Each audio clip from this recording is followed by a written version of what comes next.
네, 여러분 반갑습니다. 다산애들 강사 임교훈입니다. 전력공학 6장 중성점 접지와 유도장애 및 안정도 문제풀이 시작해 보도록 하겠습니다. 자, 1번부터 볼게요. 송전선로에 중성점을 접지하는 목적이 아닌 것을 묻고 있습니다. 자, 우리가 송전선로에 이 중성점을 땅에다가 직접 접지를 함으로써 다양한 이점, 특징들이 있다라고 정리를 했었죠. 자, 그래서 1번부터 보시면 자, 송전 용량의 증가. 자, 우리가 중성점을요 접지를 했다라고 해도 이 송전 용량의 증가 이거는 전혀 무관하다라고 했습니다. 그래서 1번 선지가 틀렸고, 자, 다음 2번 과도 안정도의 증진이다라고 합니다. 자, 그래서 여러분들이 이 중성점 접지 목적에서 직접 접지를 조금 떠올리셨으면 이 2번 선지도 틀린 거 아니냐라고 하실 수가 있어요. 왜냐하면 이 직접 접지 방식은요 지락 전류가 굉장히 크죠. 그렇기 때문에 이 과도 안정도가 다소 떨어진다라고 했는데, 가장 낮다라고 했는데, 자, 우리가 이 중성점을 접지하는 방식이 직접 접지만 있냐? 그런 것은 아니죠. 우리가 뭐 저항 접지라든지 그리고 소호 리액터 접지가 있다라고 했습니다. 자, 이때 이 소호 리액터 접지라고 하는 것은 지락 전류가 가장 최소이기 때문에 이 과도 안정도의 증진을 할 수 있다라고 알 수가 있겠죠. 그래서 2번 선지도 맞는 선지가 되고요. 그리고 이 이상전압 발생의 억제, 우리가 중성점을 땅에다가 접지를 함으로써 어떤 지락 사고가 발생을 했을 때 이상전압이 상승하는 것을 억제할 수가 있다라고 했습니다. 자, 마지막 4번 보호 계전기의 신속 확실한 동작이다라고 했는데, 우리가 중성점을 접지, 대지에 직접 접지함으로써 지락 전류가 크기 때문에 우리가 사고가 발생했는지 정확하게 인지를 할 수 있다라고 했어요. 그렇기 때문에 사고를 인지하고 보호 계전기가 빠르게 신속 확실하게 동작을 한다라고 정리를 할 수가 있겠죠. 그래서 틀린 선지를 고르면 1번이 답이 되겠습니다. 다음 2번입니다. 비접지식 송전로에 있어서 일선 지락 고장이 생겼을 경우에 지락점에 흐르는 전류를 묻고 있습니다. 자, 이 문제를요 한번 그림으로 한번 설명을 해보도록 할게요. 지금 비접지식 송전로기 때문에 우리가 전선 다시 중성점을 접지할 수 없는 이렇게 델타 결선으로 한번 그려보도록 하겠습니다. 자, 이런 식으로 선로를 나타낼 수가 있겠죠. 자, 이때 지금 이곳을 대지다라고 한다면, 자, 우리가 이 선로와 대지 사이에 뭐가 있다라고 했어요? 바로 정전 용량, 이런 식으로 각 상에 대지와 정전 용량이 있다라고 했었죠. 자, 그럼 이때 우리가 한 상에 어떤 고장상에 지락이 발생을 해서 지락 전류 IG가 흘렀다라고 한번 해보도록 하겠습니다. 자, 그럼 이때 이 지락 전류는 우리가 어디로 흐르죠? 이 대지를 통해서 폐회로를 구성을 해야 되기 때문에 바로 이 정전 용량, 이 콘덴서를 통해서 흘러서 이렇게 폐회로를 구성하게 되겠죠. 자, 그럼 이때 이 지락시 발생을 했을 때, 우리가 이 지락이 발생을 했을 때 영상분 그리고 정상분, 역상분이 존재한다고 했습니다. 자, 이때 정상분과 역상분은요 서로 더하면 0이 되기 때문에 이 지락 전류는 결국 영상 전류다라고 했습니다. 자, 그렇다는 것은 이 영상 전류에 의해서 이 고장상의 전압은요 결국 영상 전압이 되겠죠. 자, 그럼 이때 이 지락 전류라고 하는 것이 이 콘덴서에 흐를 때 그 전류는요 결국에 이 영상 전압과 비교를 했을 때, 자, 콘덴서에 흐르는 충전 전류예요. 이 진상이기 때문에 우리가 전압이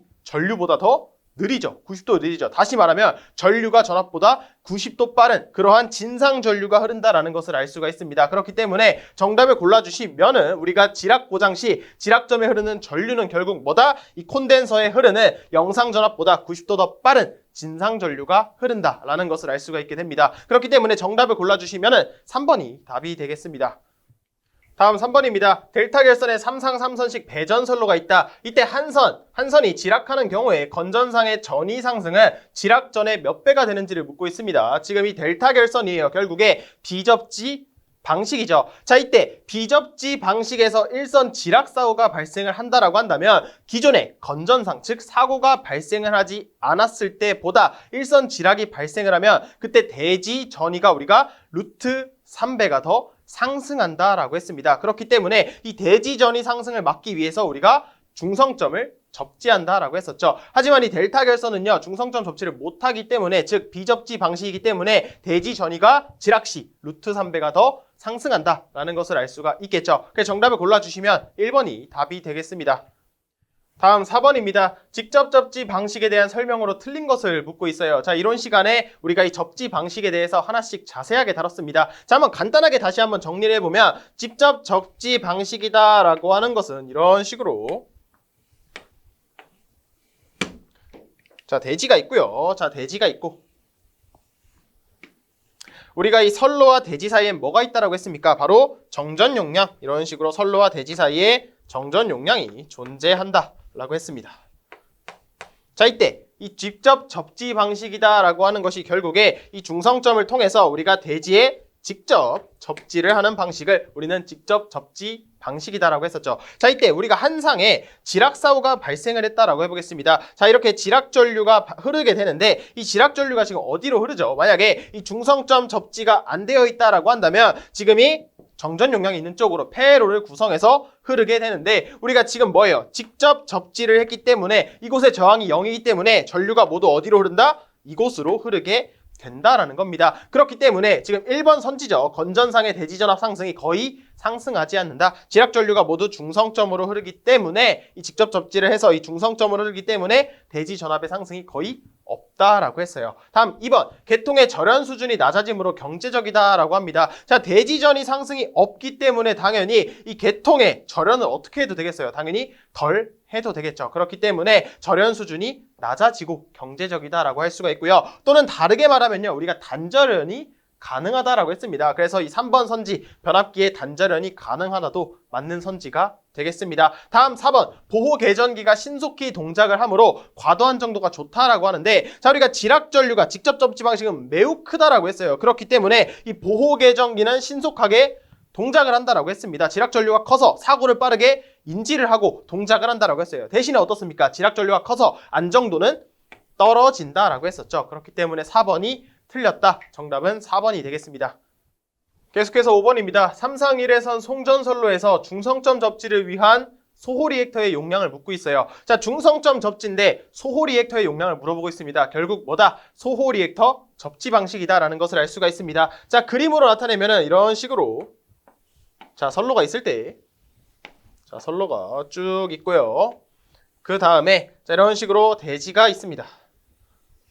자, 그러면 이 선로와 대지 사이에 우리가 뭐가 존재한다? 정전 용량이 존재한다. 선로와 대지 사이에 정전 용량이 존재한다라고 했습니다. 자, 그럼 이때 소호 리액터 접지니까 우리가 이 중성점을 통해서 지금 대지에 접지를 하게 되는데 자, 이곳에 뭘 설치한다? 소호 리액터를 설치를 하게 된다라는 겁니다. 자, 이때 이 소호 리액터 접지의 가장 큰 특징은요. 지락전류가 거의 0에 가깝다라고 했습니다. 이때 이 지락전류를 거의 0에 가깝게 하기 위해서 이 소호 리액터의 용량은 얼마가 돼야 된다라고 했습니까? 바로 이 선로와 대지 사이에 있는 이 정전 용량, 이 3선의 정전 용량이 가지는 즉 3선의 이 대지 충전 용량, 그 용량과 동일했을 때 병렬 공진이 발생을 하면서 지락전류가 0이 된다라고 했습니다. 그렇기 때문에 이 중성점 접지를 위한 소호 리액터의 용량은요. 뭐가 된다? 바로 3선을 일괄한 이 3선을 일괄한 전체 대지 충전 용량의 합과 같아지면 된다라는 것을 알 수가 있습니다. 그래서 정답을 골라주시면 2번이 답이 되겠습니다.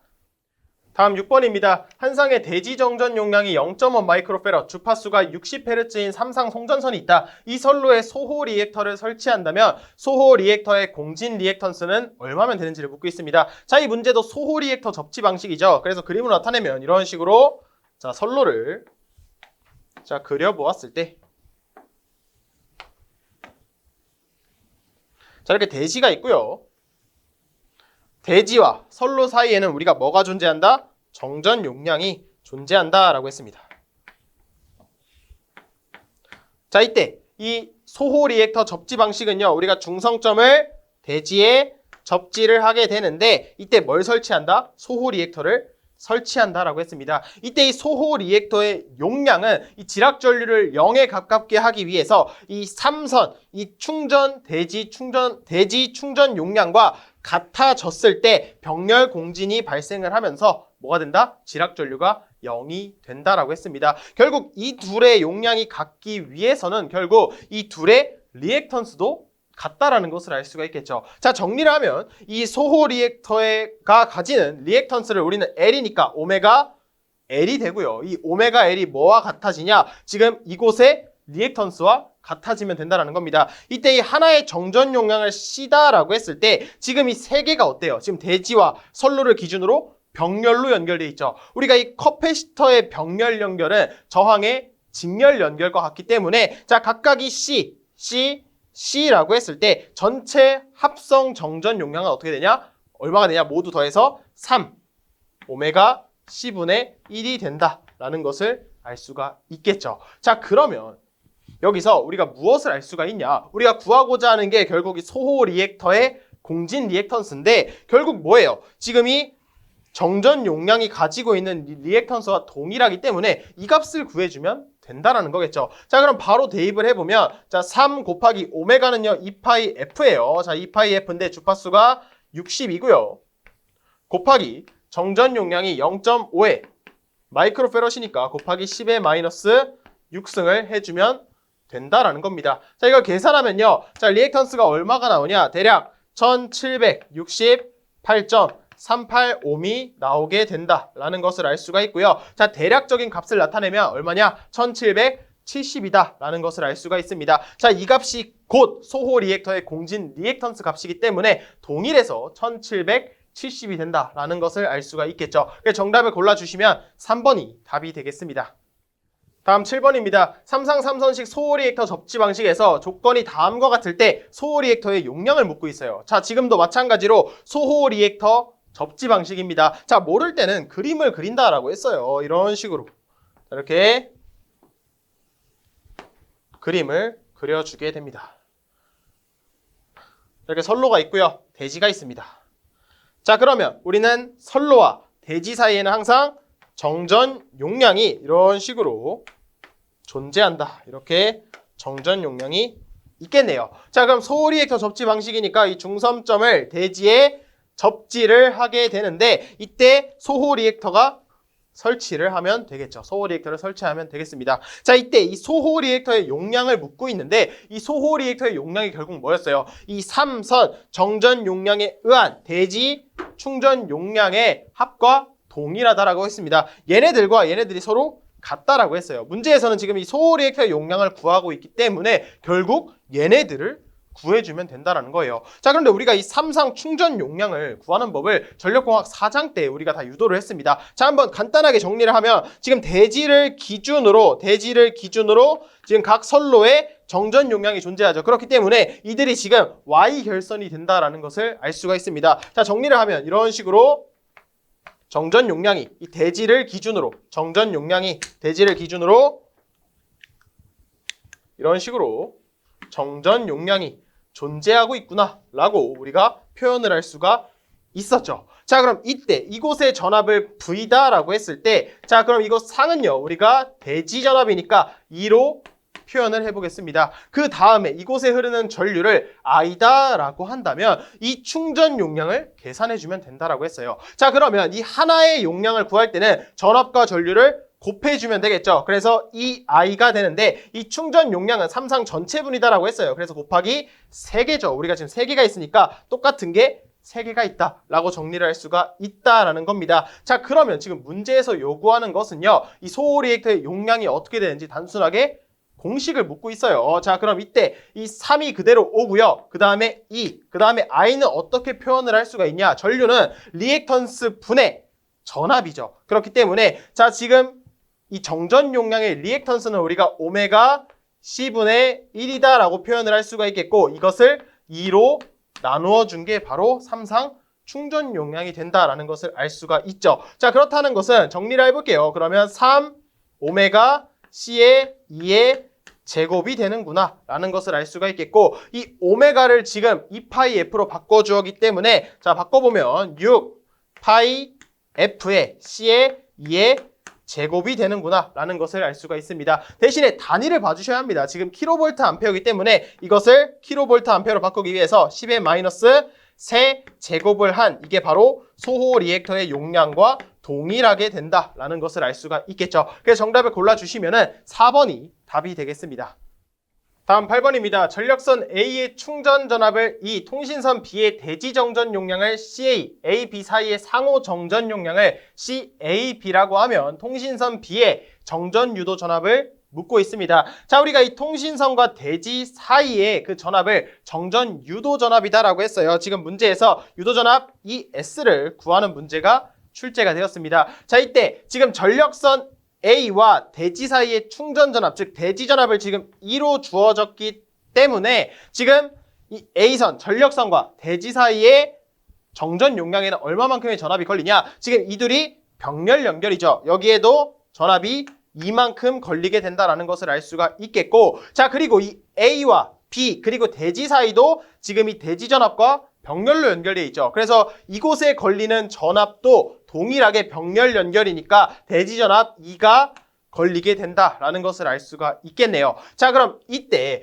지금 CAB와 CB는 대지 사이에 지금 서로 직렬로 연결되어 있기 때문에 이 대지 전압이 결국 이 둘 사이에 전압이 분배가 되는 문제다. 결국 이것을 구해주면 끝이다. 회로이론 문제가 된다라는 것을 알 수가 있습니다. 자, 그러면 우리가 기존의 대지 전압에다가 지금 정전 용량이 CA, CB예요. 그래서 이 둘을 더한 CAB 그리고 CB에다가 이제 분자에 무엇이 들어가는지를 알아주어야 하는데, 자, 우리가 이 전하량 Q다라고 하는 것은 CV다라는 식이 있었어요. 자, 그런데 지금 이곳이 직렬로 연결되어 있으니까 이곳에 흐르는 전류는 일정하죠. 그렇기 때문에 이 전하량 Q는 일정하다라는 것을 알 수가 있습니다. 그럼 이를 통해서 우리가 무엇을 알 수 있냐? 지금 이 정전 용량과 전압이 서로 반비례한 관계다라는 것을 알 수가 있어요. 즉 정전 용량이 커지면 커질수록 그곳에 걸리는 전압은 어떻게 된다? 작아진다라는 것을 알 수가 있습니다. 그래서 우리가 구하고자 하는 것은요, 지금 CB에 걸리는 전압이에요. 그렇다는 것은 반비례하니까 남의 정전 용량이 이곳에 들어가서 전압 분배를 해주시면 되겠죠. 그래서 이곳에 CAB가 들어가게 된다라는 것이고, 그게 뭐가 된다? 바로 우리가 구하고자 하는 ES 정전 유도 전압이 된다라는 것을 알 수가 있습니다. 그래서 지금 이 식에 해당하는 그림을 찾아주시면 정답은 4번이 되는구나 라는 것을 알 수가 있게 됩니다. 그래서 정답은요 4번이 됩니다.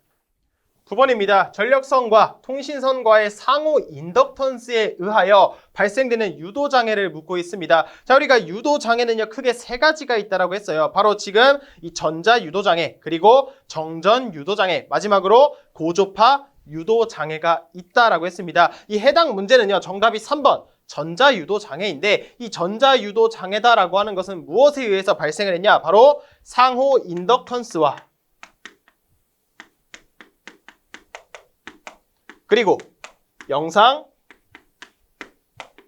전류에 의해서 발생하는 유도장애다라고 했습니다. 자, 이 정전 유도장애는 뭐였어요? 상호 정전 용량과 이번에는 영상 전압에 의해서 발생하는 유도장애다라고 했었죠. 해당 내용을 잘 정리를 해달라고 했습니다. 그래서 지금 문제에서 묻고 있는 거는요 상호 인덕턴스예요. 그렇기 때문에 정답은 전자유도장애 3번이 되겠습니다.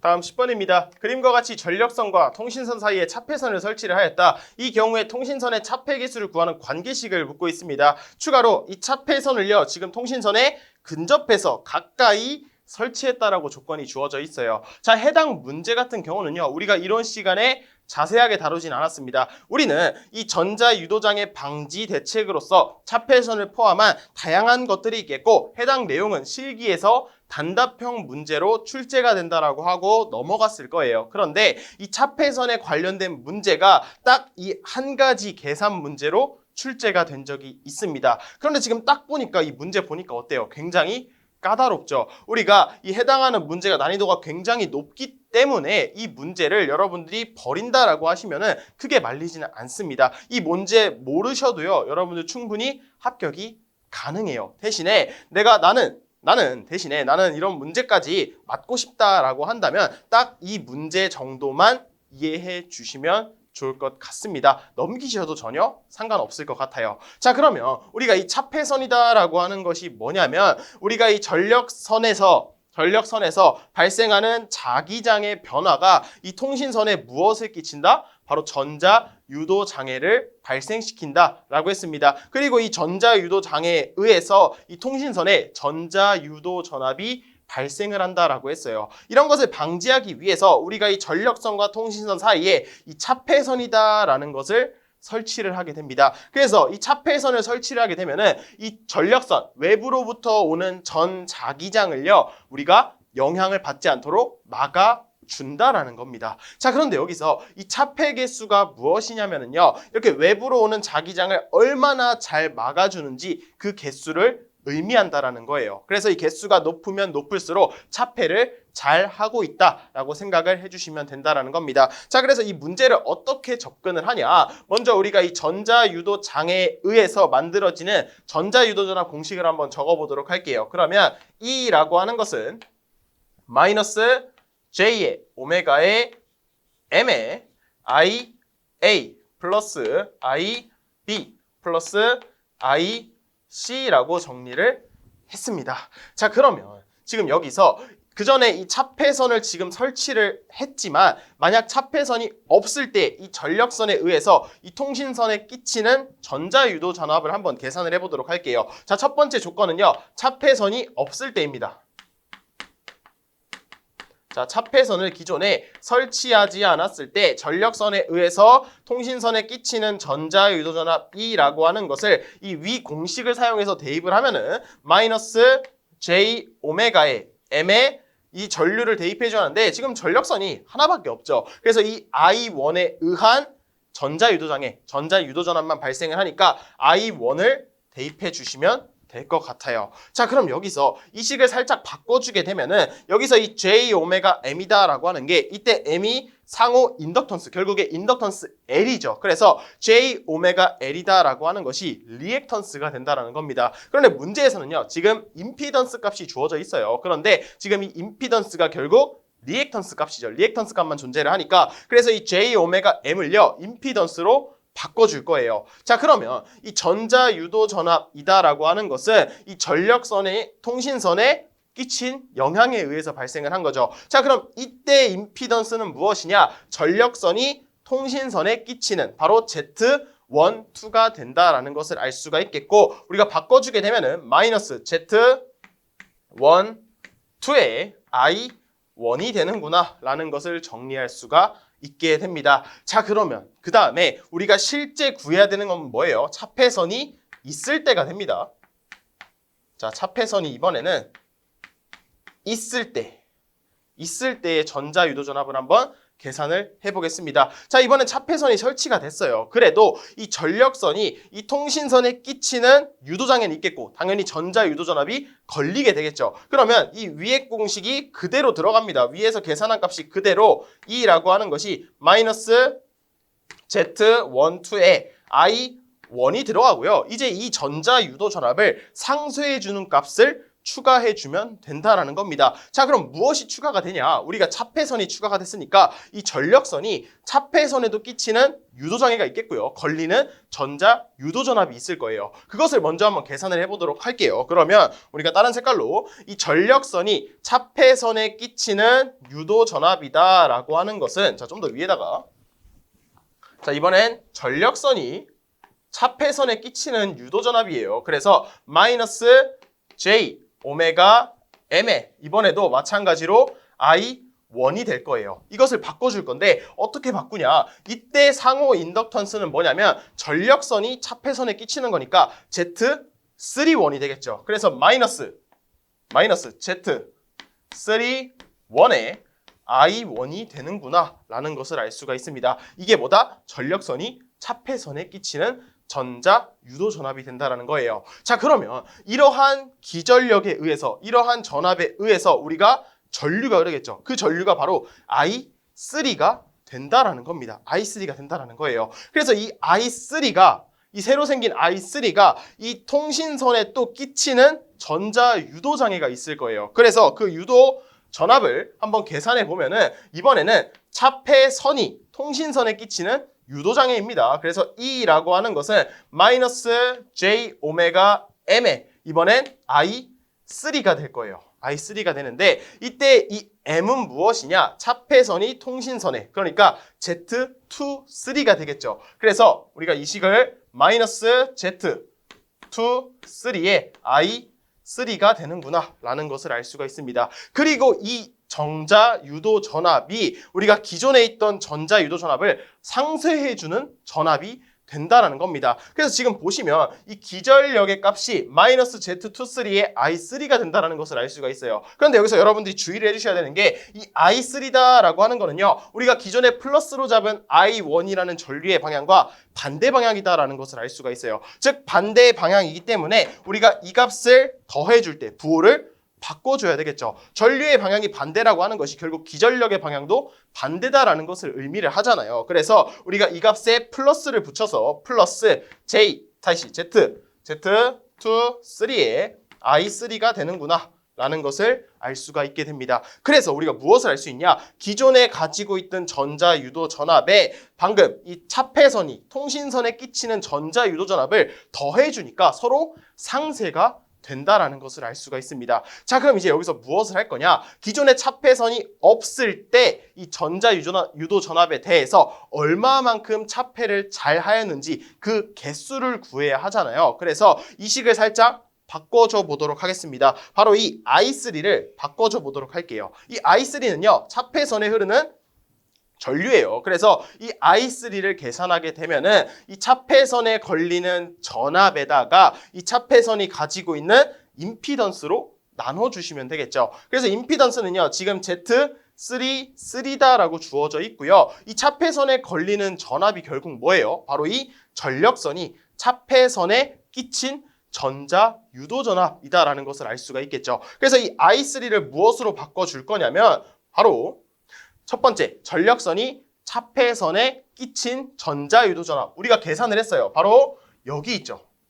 전력선이 차폐선에 끼친 유도 기전력이다라고 해서 마이너스 Z31에 I1이 되고요. 이것을 무엇으로 나누면 본인이 가지고 있는 임피던스 값으로 나눠주면 이게 바로 I3가 된다라는 것을 알 수가 있게 됩니다. 자, 그런데 여기서 우리가 지금 이 마이너스 값이 뭐였어요? 결국에 이 부호가 반대 방향이다. 다시 방향이 반대다라는 것을 의미를 했잖아요. 그런데 우리가 이미 방향을 고려를 해 주었죠. 그래서 여기는요, 크기만 넣어주시면 된다라는 겁니다. 이미 방향을 우리가 여기서 고려를 했기 때문에 크기만 넣어주게 되면은요, 우리가 이 I 값이 바로 이 값으로 바뀌게 된다라는 겁니다. 그래서 바로 넣어주게 되면은 자, 분모는 Z33가 되고요. 그 다음에 분자가 Z31에 I1이 되는구나 라는 것을 알 수가 있게 됩니다. 자, 그럼 이 식을요, 우리가 무엇으로 묶어줄 거냐? 바로 위에 있는 마이너스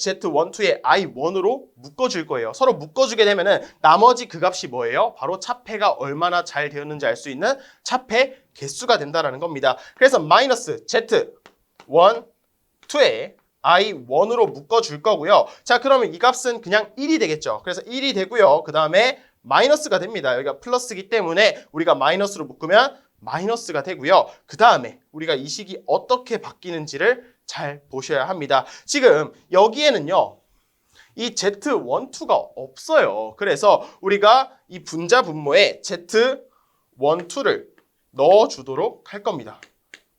그럼 이제 묶을 수가 있겠죠. 그래서 Z12로 묶어주게 되면은 우리는 무엇이 추가가 되겠냐? 무엇이 추가되냐? 바로 Z33에 Z 분모는 1, 2가 되고요. 얘로 묶였으니까 지금 보시면 Z23에 Z31이 된다라고 우리가 정리를 할 수가 있게 됩니다. 우리가 묶어주었어요. 자, 그러면 지금 이게 바로 차폐 개수가 되겠죠. 기존에 우리가 알고 있던 전자유도 전압에 이 차폐 개수가 추가가 된 거니까 이 값만큼 차폐를 잘 했다라는 거예요. 자, 그러면 이 식을 이제 보기에서 찾아주셔야 되는데 해당하는 게 없어요. 그래서 지금 문제를 보니까 이 차폐선을 통신선에 근접하여 설치를 했다라고 주어져 있습니다. 그럼 이 차폐선이 이 통신선과 거의 일치하면서 설치를 했다라는 거예요. 그렇다는 것은 전력선이 통신선에 끼치는 이 Z12라고 하는 것이 지금 이 Z12라고 하는 것과 이 전력선이 통신선에 끼치는 이 Z31이다라고 하는 것이 어떻겠어요? 거리가 서로 일치를 하니까 같겠죠. 그래서 이 Z31과 이 Z12가 같기 때문에 그 값을 약분해 줄 수가 있게 된다라는 겁니다. 그럼 뭐만 남아요? 바로 이 1-Z33분의 Z23만 남아서 정답을 골라주시면 3번이 나오게 된다라는 겁니다. 자, 어때요? 굉장히 까다롭죠? 우리가 이 차폐선을 설치 안 했을 때의 전자유도전압을 가지고 이번에는 차폐선이 있을 때의 전자유도전압을 쭉쭉쭉 계산을 해주셔서 이 개수를 계산해 주어야 한다는 겁니다. 그래서 이 문제를 여러분들이 버려주셔도 전혀 상관이 없으니까 내 선택에 맞게 풀이를 해주시면 좋을 것 같아요. 그래서 정답을 골라주시면 해당 문제는 3번이 된다라는 것을 알 수 있습니다.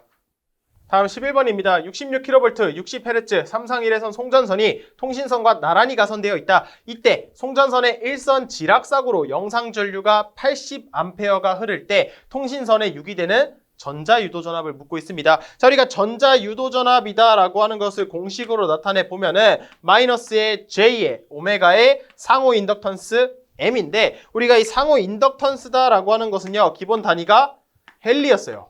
자, 그런데 만약 문제에서 이 상호 인덕턴스를 이 단위 길이 당 인덕턴스로 물어본다라고 한다면 우리가 여기에 반드시 길이를 곱해 주어야 한다라고 했습니다. 자, 그다음 계속해서 IA에 플러스 IB에 플러스 IC가 된다라고 했어요. 자, 그런데 일선 지락사고가 발생을 한다라고 한다면 이 값이 결국 뭐가 되냐? 자, 영상 전류의 3배가 된다라고 했었죠. 이렇게 정리를 할 수가 있는데 지금 문제에서는요, 전자유도전압이 약 몇 볼트인지를 묻고 있습니다. 그리고 보기를 보시면 크기를 묻고 있구나라는 것을 알 수가 있어요. 그래서 이것도 결국은 무시해줘도 상관이 없다라는 것을 알 수가 있겠네요. 자, 그럼 그대로 대입을 해주겠습니다. 자, 오메가는 2파이에 지금 주파수가 60이 되고요. 상호 인덕턴스가 지금 미리엘리 퍼 킬로미터로 주어졌기 때문에 이렇게 0.05의 길이 40km를 곱해주게 되겠고 이것을 헨리로 바꿔주기 위한 10의 마이너스 세제곱을 해주면 헨리가 되겠죠. 그 다음에 곱하기 3의 영상 전류가 지금 80이다 라고 합니다. 자, 이것을 그대로 계산해 주게 되면은 그 값이 대략 얼마가 나오냐? 181 단위는 볼트가 나온다 라는 것을 알 수가 있습니다. 그래서 정답을 골라주시면은 4번이 답이 되겠습니다.